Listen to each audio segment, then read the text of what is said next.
morning, good day, and welcome to the next episode, which is episode 10 of Cloudy with a Chance of Insights, the bi-weekly podcast all around the sort of Microsoft Cloud and other cloud technologies, plus sometimes outside of cloud news that we might find interesting. This week, we have got David talking about, I'm just going to check my notes, Microsoft Hands-Free Sound Jam, which sounds an interesting proposition and possibly might help me with my little side project that we talked about at the end of last pod's episode. Cyrus is going to talk about insider risk management, and I'm going to recap some of the announcements that we had last week from Microsoft Security around some of the AI agents they've deployed, but probably drilling into some of the bits that were actually at the bottom of that article as opposed to the sort of big news elements that were at the start.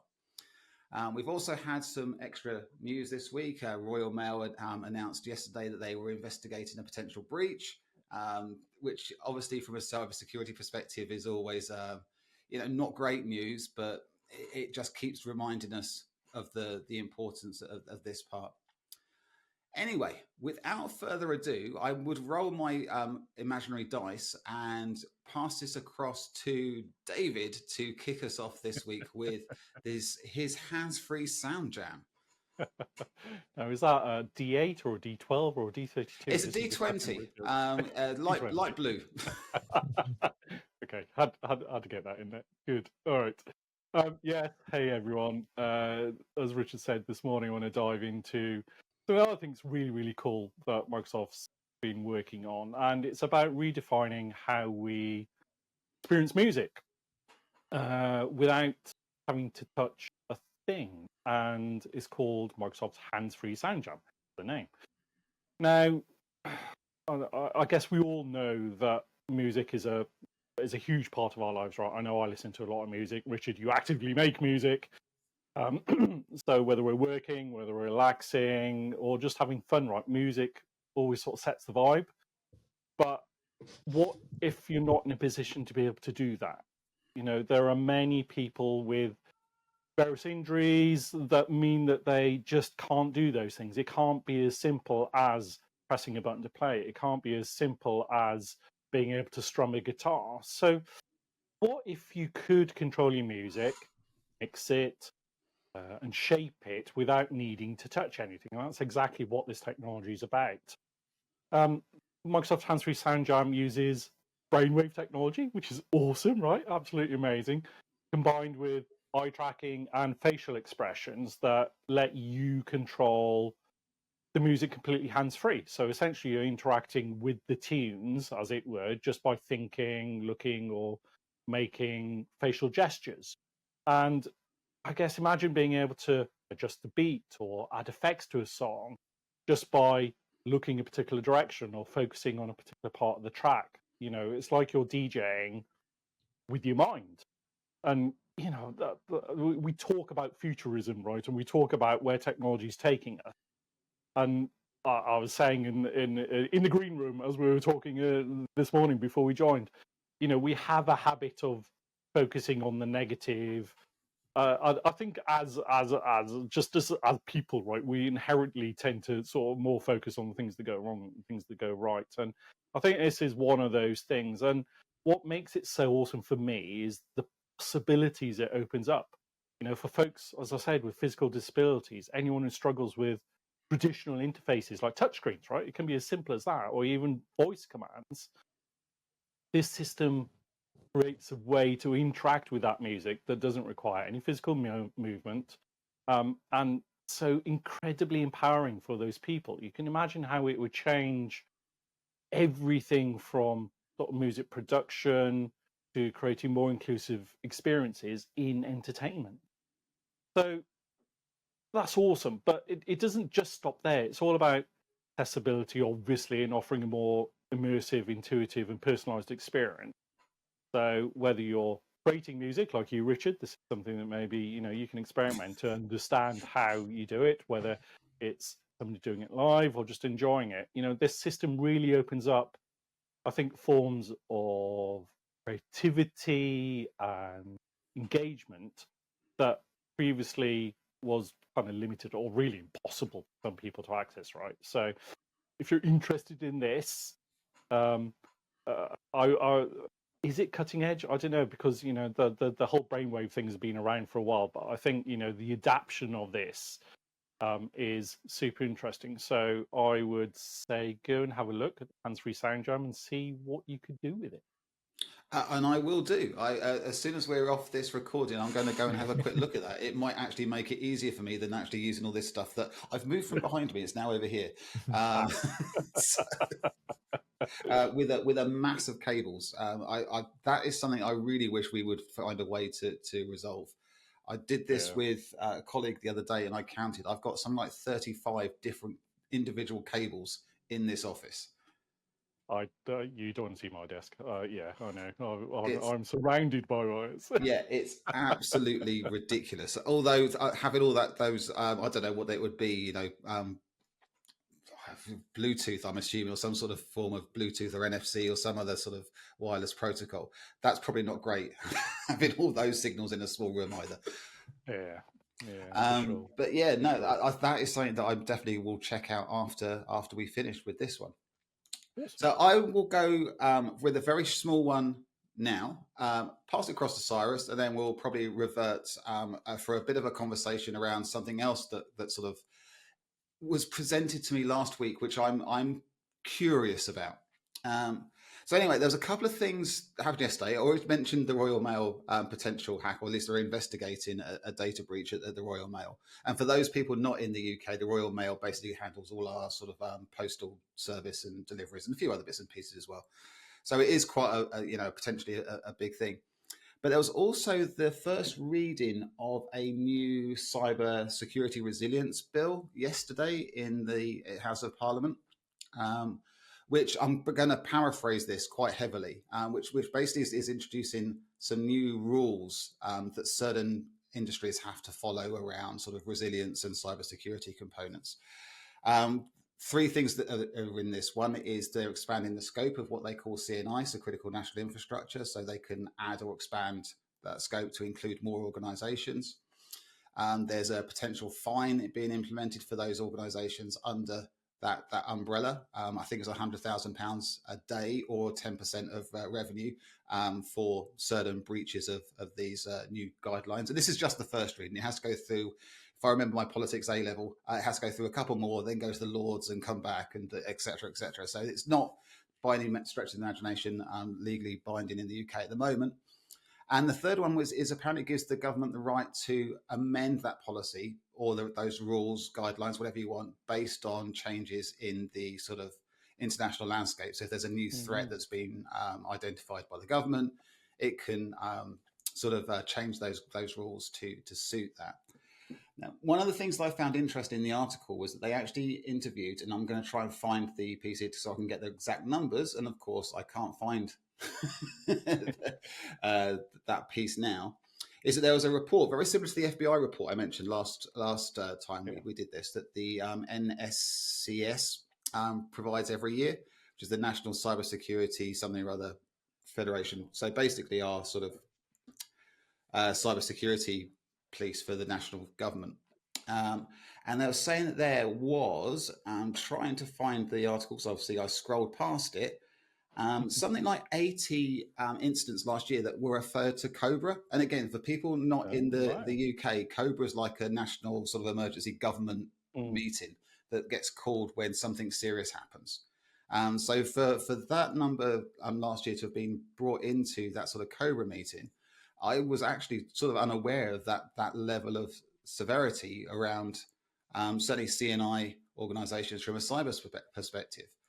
So I will grab the exact number and I'll put it in the little whatever you want to call it at the bottom, the news feed, so that I can actually correct what I've just said. But I found it quite interesting that we've had this announcement, I think it was yesterday, the Royal Mail breach, which would be a CNI organisation, I would assume, and then that sort of stat around how serious some of these incidents were last year was sort of worth potentially pulling out and having a think about, because it is actually quite scary, I suppose, in a sense, that the level of severity of some of these incidents, if they had to get the government sort of involved to at least give them a briefing and do that. Because Cobra's, last time it was really sort of mentioned in any sort of height was during COVID, when they had Cobra meetings on a fairly regular basis. So anyway, that was the sort of first point I was going to bring up. The second one was again, this was the sort of conversation that we started to have in the green room, because this has come up in a couple of conversations I've had over the last week, either in a presentation or in a session or just in general. Things around like DORA, for example, for the EU sort of banking regulations around resiliency. But it is the conflation, I'm not sure if that's the right word, of cyber resiliency with what I'm going to call sort of traditional physical DRHA capabilities. And there seems to be a willingness, perhaps from the cyber side, to say, right, we need to start thinking about things in a slightly different way. So there was an attempt, in inverted commas, to apply the Heathrow issue that we had last week, or was it the week before? So again, anybody outside the UK, basically there was a fire in one of the electricity subservice stations that supplied Heathrow Airport. And that knocked out all the power going into Heathrow. The backup generators apparently couldn't provide enough power to run the whole airport. It could only run certain parts of it, I think like air traffic control and a few other bits and pieces. So basically the airport shut down for the whole day. There was an attempt to say that was actually a cyber resiliency issue, as opposed to what I would traditionally look at. And again, my background is purely more from the sort of development, infrastructure architecture side of the business, to being more of a, business continuity, disaster recovery scenario. So I was wondering whether that is that something that we're seeing across the board, to try to bring those two elements together? Should it be separate? Again, when I was doing this years ago, that we, as a sort of an infra architect or an application consultant, whatever, you would be looking at, okay, hang on a second, if I lose this server, what's my resiliency for that server? If there's a power cut in this that takes that DC down, where's my backup? If the DC blows up, where's the backup? We never thought about things like, oh, hang on a second, we've had a ransomware attack. There's a DDoS attack, occurring. What's that process like? That was always, almost chucked over the fence to the CISO's team, and let them worry about that. We don't need to think about it. But are they related? Should they be the same? Should they continue to be separate? It's interesting, because I've had this now 3 or 4 times over the last week or so. Yeah, and so are they related in some ways? Yes. So could a cyber attack take out critical infrastructure that prevents people from working, whether it's power or network or something? Yes. Should that be classified as a cyber attack? I think it's a really interesting conversation to have, right, Richard? And I think IBM tends to look at it more as operational resilience. I think it's the phrase that we use. And we do a lot of work with, banking institutions and others to help them understand what's needed. I'm going to repeat myself to keep them operational resilience. Duh. But I think for me, that the physical aspects of disaster recovery and business continuity, so those high level aspects will have spurs, isn't it? Because the whole point of those things is to go, what happens to my business if something's, a critical element stops working, whether it's my payment system or whether it's my network infrastructure or whether it's my internet, or somebody cuts through one of the undersea cables, and what happens then? And so it's a really tricky one, because people, as you say, will conflate the two together, but I think they are distinctly separate conversations that warrant separate conversations, because you need to go deep in all of these. If you're serious about this stuff, right, you need to understand the people element, the business element, and the technology element. And in the technology element, what happens if a power goes out, such as in Heathrow, right? You need to model out what happens to the business. But is that a cyber issue? I'm going to go no. Yeah, actually. no. Yeah, and I think this is where I got to, because if you think about it, say if there was a ransomware attack on the DC and you basically lost access to all systems, the end result would potentially be the same. You wouldn't be able to fly planes out of that. unless you had a mitigation strategy that actually was effective enough to give you a good turnaround time. So is that really any different to the substation going and you not having any power? The mitigation steps would be completely different, and you would probably need different teams of people to run those, but the end result is the same. But yeah, traditionally, and I don't know, people watching this, if you're listening and interested, put something in the comments to tell me what you think. But traditionally, they've always been separate, and whether or not they do need to be together, or at least be conjoined in some way to say, okay, look, so this step A, B, and C are the same for regardless of what incident it is. But then we sort of have a decision tree. Say, okay, it's a cyber incident. These now are the steps that we need to take, or it's a physical sort of infrastructure or a networking piece. And these are the steps we need to take. Or these are the teams we need to start to get involved in. I don't know. I don't know. Cyrus, any thoughts? Yes. So during that event, my family was in the UK, so they came from France, and they didn't know if they could come back to France. It was Monday, so the incident was a Friday. So we are checking the news, and we have access to both news, like the French one and the English one. And usually there is a lot of banter between France and UK, and we clash, we make fun of each other, and in a good vibe. But this there was a lot of information that was shared in both news, and one was a lot in the French news. That actually we know that Heathrow is the biggest airport in the Europe. In terms of traffic. The second one is in France, in Charles de Gaulle. And Heathrow, I learned that it was majority owned by a French group, and they were bringing into account in French news and saying, like, why do you have only one energy system? Why you don't have redundancy? So there was like this kind of thing thrown in the news, and I agree with David. You need to understand all the component, the people, the business, the architecture. You can't just throw things like that. And there was immediately people saying, like, it's not Russian hackers, but in any case, it shows how weak this kind of airport can be in case of real attack. So there is interesting conversation to have. I don't have my conclusion because I just wanted my family to be able to go back not in a rush and in panic. But it's actually concerning to see more and more infrastructure being like just weakened by lack of investment, lack of care. People like us, we love technologies, we love architecture, well-designed stuff, and I'm sure it's just an investment problem or a reduction of cost of, like, we don't need this. It's a cost here. Let me cut that cost. We don't need to redundant power supply. If there's a problem, that's their problem. I'm a bit dark, but I've seen that in the train system in France and in the UK, and it's a pattern now. Save cost, but at what cost at the end? Excellent, thank you. Interesting point is that the National Grid CEO came out afterwards and said, actually, look, there was like 4 service substations in the area that could have provided power. So I don't know whether there was just a single point of failure, whether the Heathrow didn't know that they hadn't got the connections to those substations. I don't know, but yeah, the National Grid guy said, look, there was plenty of power in the area. I'm sure there'll be some sort of RCA, and we'll figure out what actually happened for that, because I think it's too big a deal for it to be swept under the carpet. We'll see. Anyway, Cyrus, insider risk management. So going from cyber resiliency to insider risk management. I like this one. I know it's a bit old technologies. It's cross technology vendor. Microsoft has its own. And why I choose that subject today?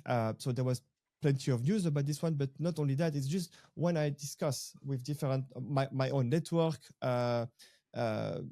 ex-colleagues, or even people within IBM, or on just my own networks, I noticed that we don't really.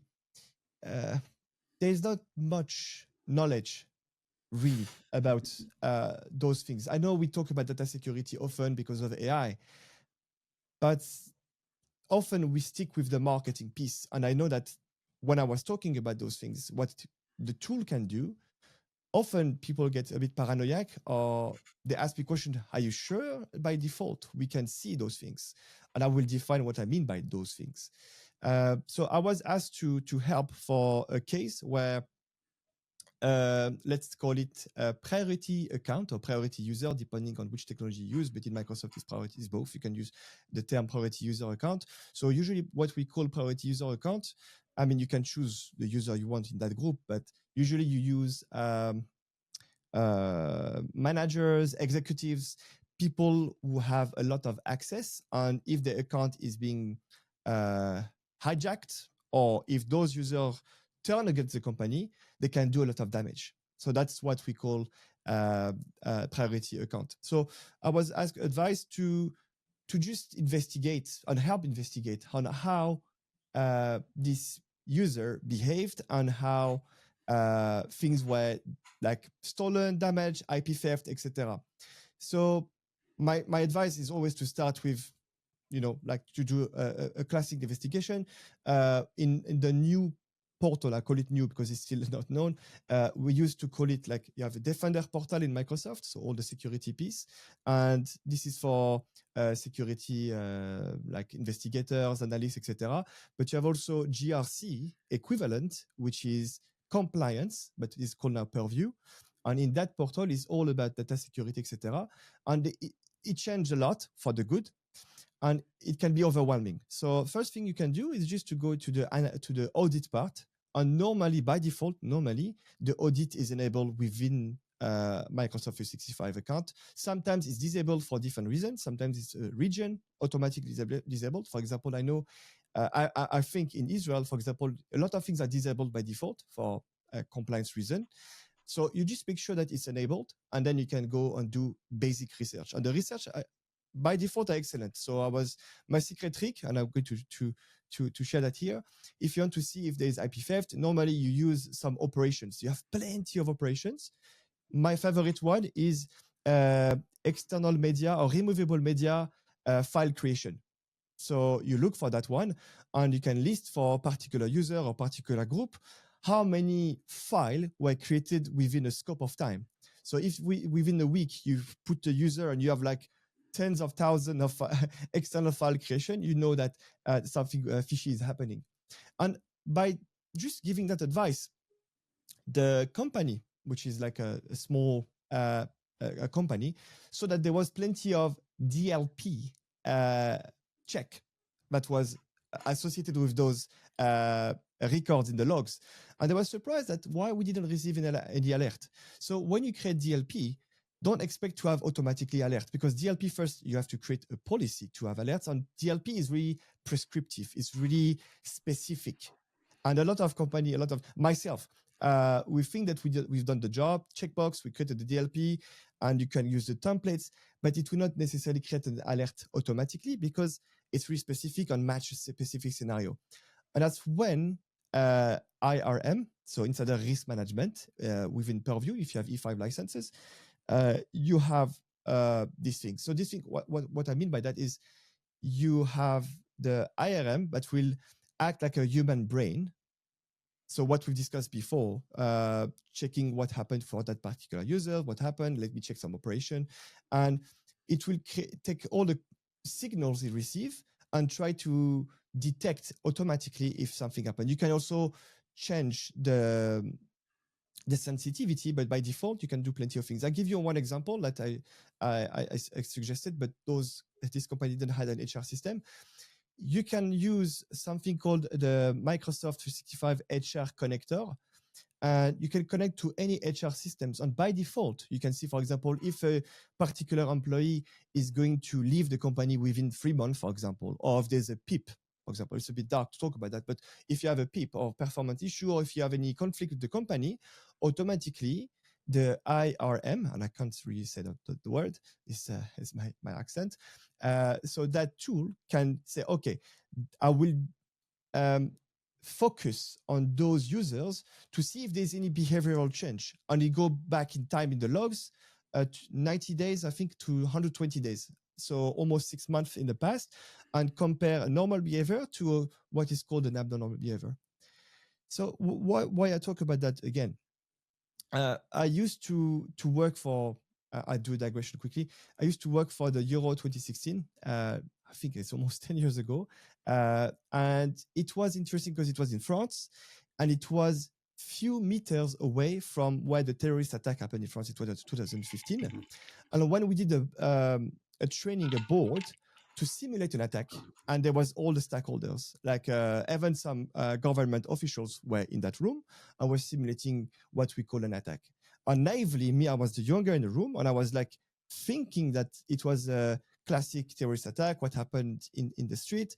And actually, no, they were all concerned not by the external threats, but by internal threats. And what they call internal threats was anarchist group, far left or far right, or really extremist group, but some individuals can follow or fall upon, and people can turn against the company really quick.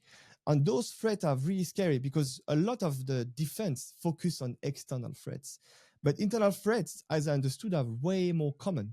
So disgruntled employees, as we discussed before, or someone just like they want more money, they receive like external suggestion, and internally they have access to plenty of things, and they can suddenly say, you know what, I'm going to cut the audit, or I'm going to do this kind of things.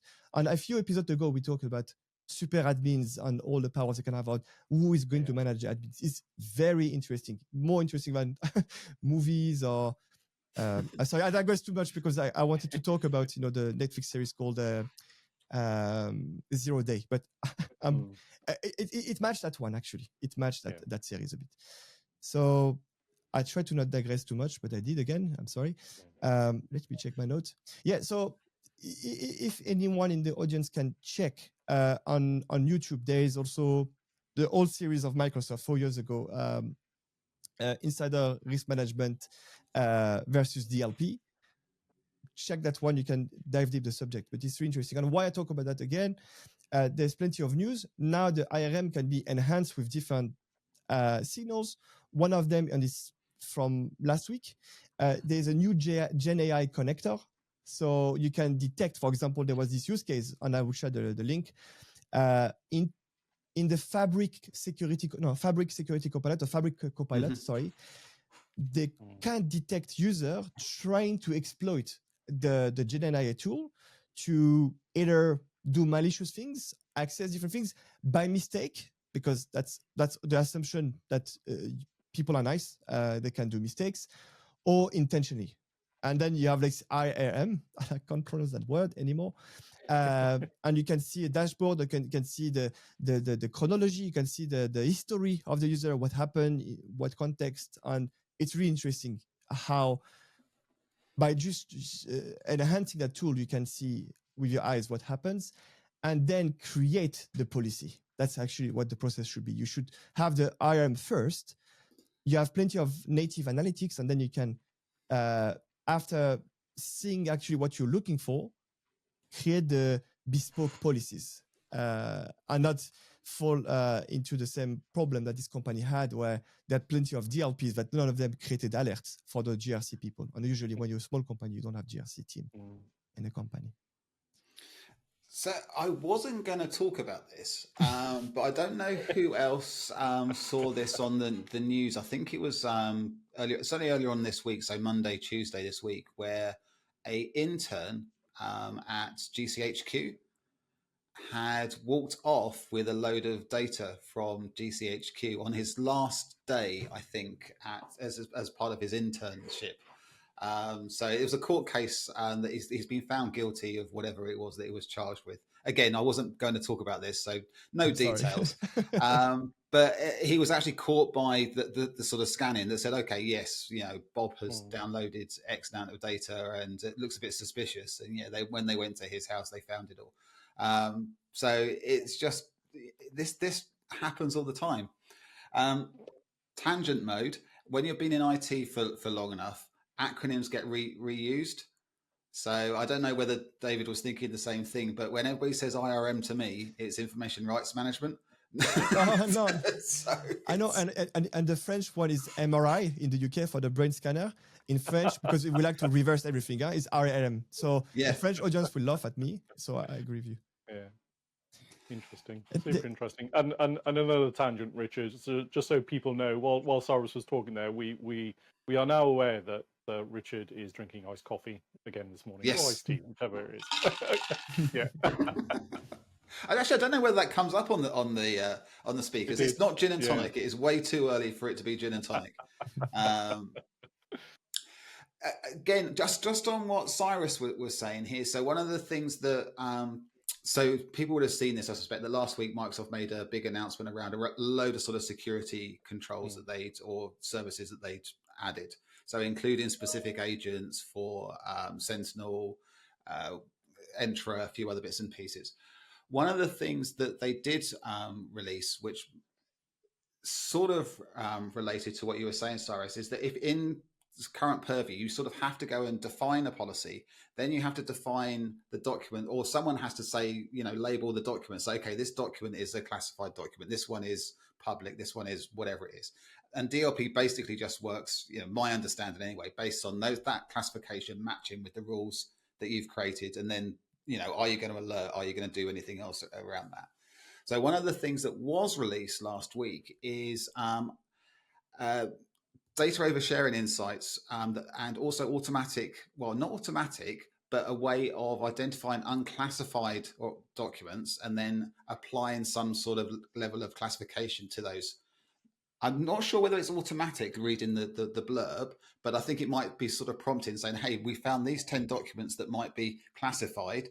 Do you agree? And they start to report on them as well. So it is. Has that gone GA now, Richard? Is that what you're saying? Because I know we spoke about it a while ago. Public preview.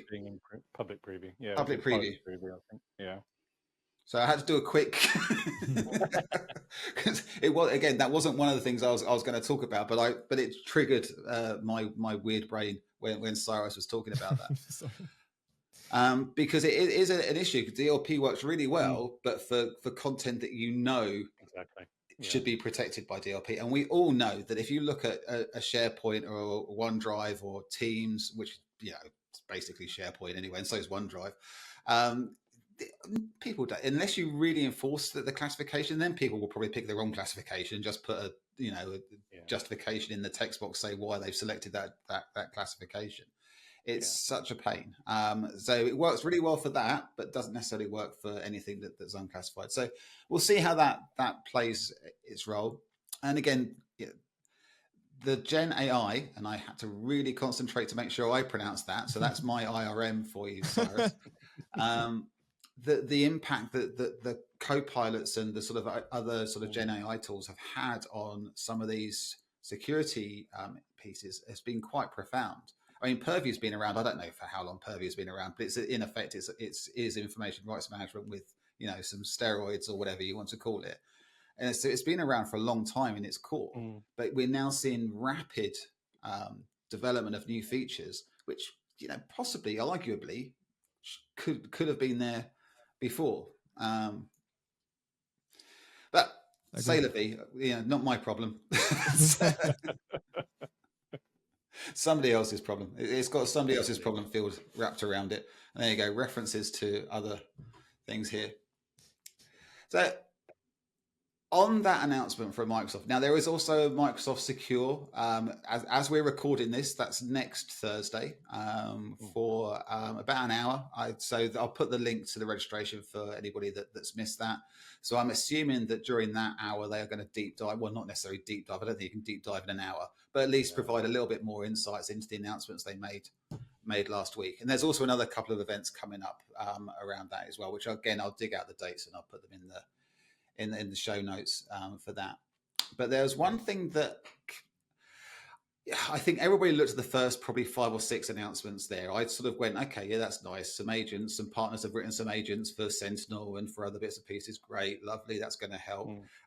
Looking a bit further down, there was other announcements. And almost right at the bottom, there were 2 things that stood out. One was the phishing protection for Teams, which I thought was quite interesting, because that seemed to be a bit of a loophole that you could just basically ping anything you wanted into Teams and no one really cared and you could click on it. So in theory, that might well help for that sort of Teams attack vector.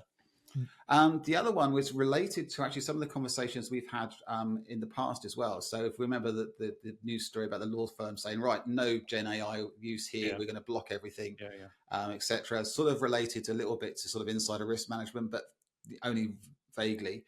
Is that Purview is adding a add-in to Edge that will sort of do on-the-fly analysis of the content that you're putting into the sort of chat interfaces. So if you go to ChatGPT and you type in I don't know, give me X, Y, and Z, whatever that might well be, if that triggers a policy warning, then that would be either, I'd assume probably blocked, but at least alerted at a minimum. Which I think is an interesting. It's only for Edge, so people that use in Chrome or I've got Arc for some reason that I don't quite know, would probably not be applicable for that add-in at the moment. But mind you, they're all on Chromium, aren't they? So it shouldn't be too difficult to port them across. I was going to say there are ways and means of policing corporate devices. I know. It's one good thing. Again, probably disclaimer. Dave's already mentioned already that we do all work for IBM, but this is not IBM sponsored. All views are our own, etc., etc. But one good thing about IBM is they don't dictate what browser you should be using. They do recommend Firefox, at least they used to, but I don't know whether that's the case anymore. Oh, interesting. They still do when I joined. Yeah. But there you go. The final thing I wanted to cover off. So there was 2 announcements by Mark Rusinovich this week. One of which we're going to defer because David wants to have a play around with it, which is the quick auto recovery for Windows crashes, which is coming out of obviously the CrowdStrike issue, and then sort of loops into the cyber resilience topic that I sort of had the diversion on halfway through. Now, I'm going to completely mess up the name for this because it's got a ridiculous name. It's called Obliviate, Efficient Unmemorization for LLMs. Now, reading the extract, and I haven't drilled into this in too greater detail. Basically, it's a project. It's on GitHub, so I'll put the GitHub repository in the notes to look for copyrighted material in large language models. And then to basically either obfuscate that or just, sort of isolate it and not have it present in any responses that are done. So previously what they're saying in the sort of extract is that to do that, you'd have to get the model to unlearn the data. This bypasses that process and provides that sort of extra layer. So I don't know. The GitHub project is there. It's open. People can go and have a look at it. Usually the stuff from Mark is interesting. One way to put it. So see what comes out of that, but it might be an interesting way of getting around some of that copyright problems. I don't know whether it will help with the lawsuits because obviously they're still looking at some of that data, which by definition apparently of the copyright law, and you're making a copy of it, that still breaches that. So we'll see what happens with all those court cases that are in process. There was, I think, was it Anthropic? I think it might be Anthropic have created a brain scanner for an LLM. So because nobody actually understands what happens in an LLM when it does its thing, right?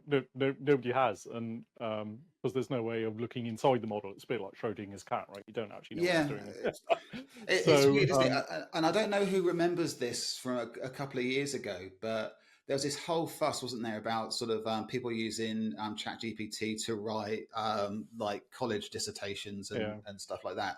And there was about a month or so where OpenAI, so I was going to call them ChatGPT, but OpenAI were working on a tool that would look at output and go, yes, that was generated by ChatGPT, and they gave up because they couldn't. They couldn't, in effect, reverse engineer the process to say yes, that would have been created. It's really super interesting. We should probably pop a link in because it's opened up the inner workings of how the LLM thinks, and it doesn't think sequentially. Sometimes it thinks in different languages. It's super interesting. So it's almost like a black box, isn't it, at the moment? That just stuff happens and it just spits out this output. And going back to, and again, this is a complete sort of tangent, but do you remember we talked about critical thinking a few episodes back? Again, I've read an article, I think it was last week, that was on a very similar vein to that. The more that we rely on AI either doing tasks or generating content for us or reviewing content, whatever it might well be, the more we actually have to look at that and go, well, actually, does that make sense? Is there any bias that I can see in there? Is it, is it factual? Whatever it might well be. The onus becomes much more on us to actually have that analytical view of whatever it's doing to say, actually, yeah, I'm happy with this. Because if we don't, and we just randomly say, yes, send that, or you'll end up with it. There was another court case actually the other day where apparently a judge threw out a submission because it was obviously written by ChatGPT apparently. So not just the one in the America where he had like 3 references to court cases that didn't exist. It was a completely separate one. So it becomes really important. And I'm terrible. So, as a Microsoft practice, whatever you want to call us, I think we've all got access to M365 Copilot. I very rarely use it. It's a terrible advert for Microsoft or anything. But when I do, I look at it and go, I don't like what it's written. And I just go and rewrite it all again. I really want that one that starts to write in your sort of tone of phrase. It doesn't appear to be quite there yet, at least in the instance we've got, probably because the data set isn't large enough for us to really do that. But I look at it and go, no, I don't like that. And then just write it back again and send it. And quite frankly, but due to the way that I write emails, I probably should let Copilot write my emails for me. It would probably save a lot of confusion. Anyway, Cyrus, I don't know whether you wanted to. You said that we had some other bits and pieces as well, or did you cover those off? No, I covered those off. But when you were talking about Edge, I got triggered because why it's interesting, because a lot of the Edge news they do is for unmanaged device too. So we discussed about bring your own device. So when you can do, for example, in Intune or in anything, you can say, if you want to access with conditional access to the corporate data that we accept you to access from your personal device, we require you to use, for example, Edge. So you've become really prescriptive, but you can use those functions that gain more insights on the device. So I understand why they do that, because they control Edge and they can control the development of it. It's not just to push. I mean, I know Microsoft tried to push Edge a lot, but for that aspect, it was is to do the devil's advocate. But yeah, no, there's nothing else to add. Oh yeah, just a small digression again. When Dave was discussing in the green room on just at the start of the podcast about the tendency of people being negative, because people are people, we can be negative too.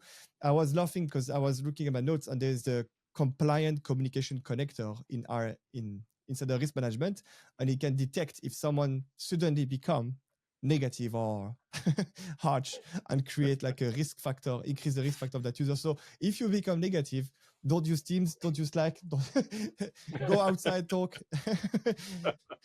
Be careful of that. That's just a small joke. So sentiment analysis based on pieces like that. It's interesting because that was a big thing 7 or 8 years ago with certainly at IBM, with things like trying to look at sentiment analysis within Twitter, for example, to say whether all your companies got some negative press or negative comments. Look at that. But again, this is the way my brain works. But Dave, I don't know if you remember, Dave, when I think it was when I was at Microsoft. There was a news story that they were going to start to use telemetry from the your systems to work out whether you were stressed or not. Wow. Oh yeah, Thrive or something, wasn't it? No, yeah. Do you remember? I didn't just make that up. No, you didn't. I that tickles the back of my brain. We're gonna have to. Yeah, and I can't remember what it was like. Whether you were typing slower or quicker, or moving your mouse a little bit more aggressively, perhaps than you should be, or you were, I don't know, browsing the internet too much. It was like, oh no, this person needs a break. We need to send some sort of assistance to this person. And I'm like, okay, but Big Brother. A spa voucher if you get stressed. It could be great. 20% discount on the spa. I'll have to go and do some research to see what that was called. But I swear I'm not making it up. And I think it wasn't just for Microsoft employees. It was like a product they were trying to develop to sort of push out as part of. I'm gonna have to look. Yeah. But anyway, enough from me on all of this stuff. David, Cyrus, anything else you want to sort of close out the show with? I am good. Thank you, Richard. Excellent. In which case, all that's left for me to say is the obligatory, which I really should put right at the start of these things. If you did manage to stay all the way through to the end of this episode, you're obviously possibly slightly insane. But also, please give us a like, a follow, ring the notification bell, whatever it might well be. And please do comment on this, especially around the cyber resiliency piece, because I am really very interested in how we're looking at this. Again, probably because of my background in the more sort of consulting infrastructure side of the business as opposed to the cyber world. It does seem to me, quite frankly, that it is, always has been two separate pieces. But I'd be really interested in anybody's thoughts around that. I actually was going to do a LinkedIn poll at the beginning of the week, and then I thought, I've never done a LinkedIn poll before. I don't know how this is going to work. I'm not sure where it's going to go. So I didn't do it. But anyway, yes.